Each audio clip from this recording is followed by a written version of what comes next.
Hey guys, welcome to my channel. I'm Micah, and if you're new, don't forget to hit subscribe and hit the notification bell to get a notification when I upload a new video, which is every single week. This video is going to be 5 things that I like about Santa Clara University and 5 things that I dislike about Santa Clara University. So for some background, if you're new, I am a first year at Santa Clara University. I am in the Levy School of Business. I'm also in the Lead Scholars Program and the University Honors Program. Those are the programs I'm involved with. And now that we have that out of the way, let's begin. So number 1, on the things that I like about Santa Clara University, the rankings of the school are pretty good. Recently, we ranked top 15% of universities in the nation. Number 1, most beautiful campus, quad. We are the number 3 best school for business in California and the number 6 best Catholic school in the nation. We also are number 6 for the best Greek life of a university in California, if that is your thing. Although the university doesn't officially associate with any frat or sorority, but it is a very present presence on campus. Also, we are ranked number 10 for the top colleges to find both smart and good-looking students. So if that's what you're looking for, Santa Clara apparently has that to offer. Number 2, the location. So this is something that I'm going to mention later, but the location. So we are in the heart of Silicon Valley, really close to big businesses,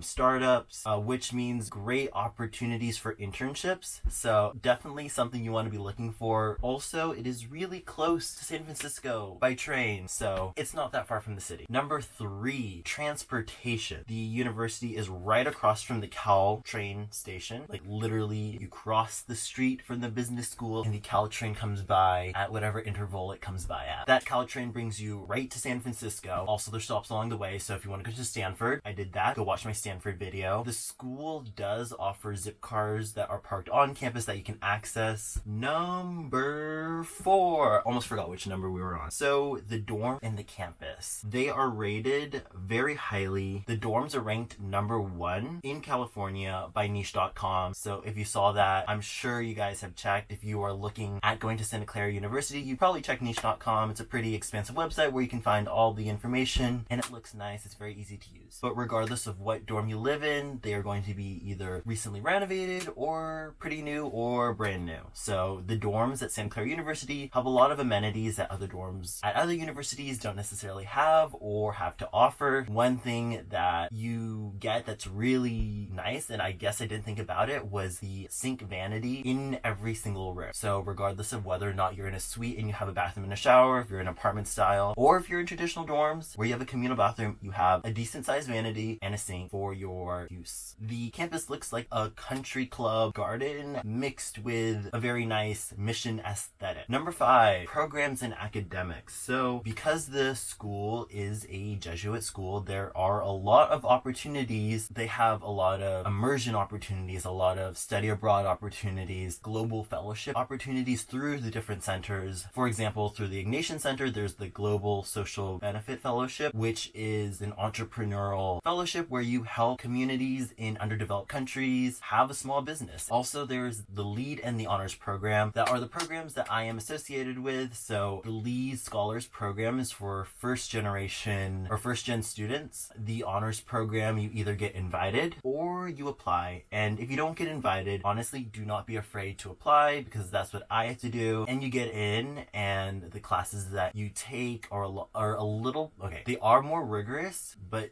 the people you're with and the academic excellence that you get from those courses is tremendous. So like honestly, take advantage of that. Also, you get priority registration with those 2 programs, which means that you get to choose your classes before other people get to choose their classes. Okay, time for the dislikes.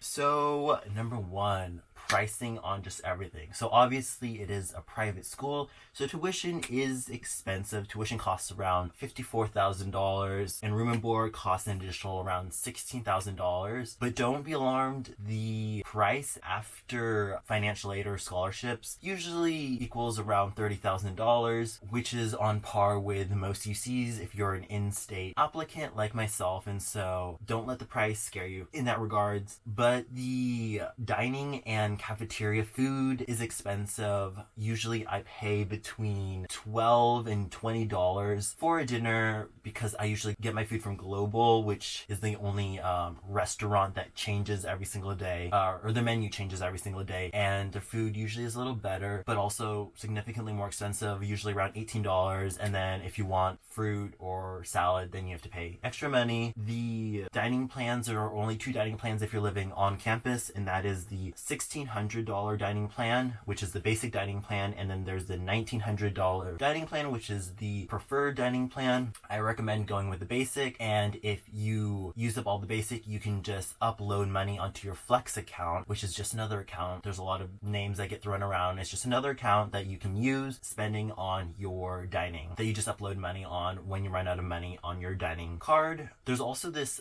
seller market downstairs at the bottom of the cafeteria in the basement. It's really bougie. It looks really nice. It's also very expensive, but it's very convenient. So number 2, so I said location was a great thing, but for me it was also a negative. It is far from the beach, and maybe I'm just spoiled because I'm from Santa Barbara, but the beach is 32 miles away, and that's like 40 minutes away. Kind of sucks. But hey Siri, how far am I from Goleta Beach? It looks like Goleta is about 2 miles away by car. Yeah, so I am like 5 minutes away from the beach, my house, because my house is on the mountainside of Santa Barbara, but still a lot closer. 5 minutes versus 40 minutes. Just putting that out there. It's not something you can necessarily do after school. It's like a weekend trip to go to Santa Cruz. The location is more of a suburban setting than an urban setting. I know Niche says that it is an urban campus. I don't know. Maybe it's just because I'm from California. When I think of suburban, I think of like, okay, neighborhood setting. It's not like in San Francisco or near a big city. Santa Clara is a pretty normal neighborhood, community, city, whatever. Number 3, I said transportation was a plus, but it's also a negative because there is no school discount or school sponsored transportation service for students. So everything comes out of your own pocket. There are through like Caltrain and the buses, the Muni bus system. I think it's Muni or VSA, VTA. There are like student discounts, but it's not like you don't get a Santa Clara student discount. Also, Uber is pretty expensive. Usually for a trip in Santa Clara, that costs about $15 one way. So if you're like me and you have doctor's appointments and like lab tests to go to, you're going back and forth, and that's $15.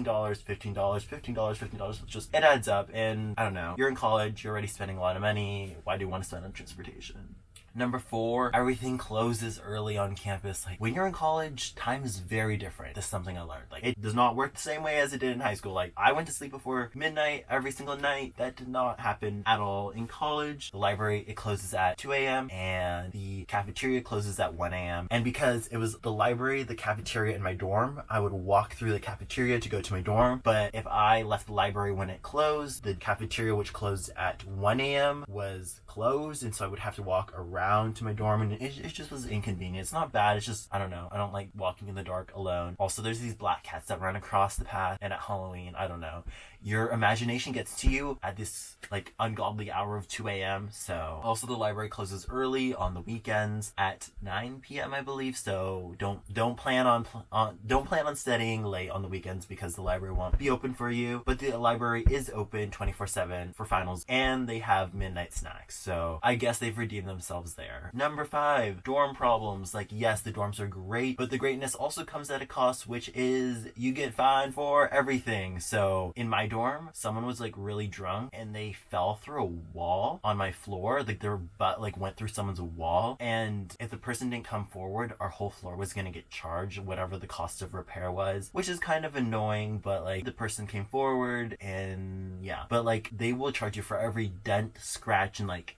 chip of paint in your room, and I'm pretty sure no one's room gets passed without a fine of some sort, like a couple $100 to $1,000. I don't know how much they charge because they haven't done that yet. I'm just hoping they're a little lenient. A problem with the dorms is that when you're in programs, like I was in lead and honors, sometimes the dorms that are those program specific do not match the dorms that you want. So for instance, I got my last choice dorm, so I got number 8 because lead and honors did not, there was no overlap of the dorms that I wanted. So I didn't get Graham, and I didn't get Finn, which was the newest dorm. Those were the 2 newest dorms. So those were my 5 likes, 5 dislikes. If you are needing a push to commit to Santa Clara University, I know it's getting really late on the deadline, getting close to May 1st, although I don't know if that's still the case, that May 1st is the committing date, whatever. But if that is, go check out my last video. If you liked this video and thought that it was useful or helpful, if you are maybe a senior or junior, or you're just looking at Santa Clara University, or you're an old person and you've already graduated and you're old and you just are looking back for a nostalgic reason and you like the video, a thumbs up would be greatly appreciated. But until next time, stay safe, stay home, bye.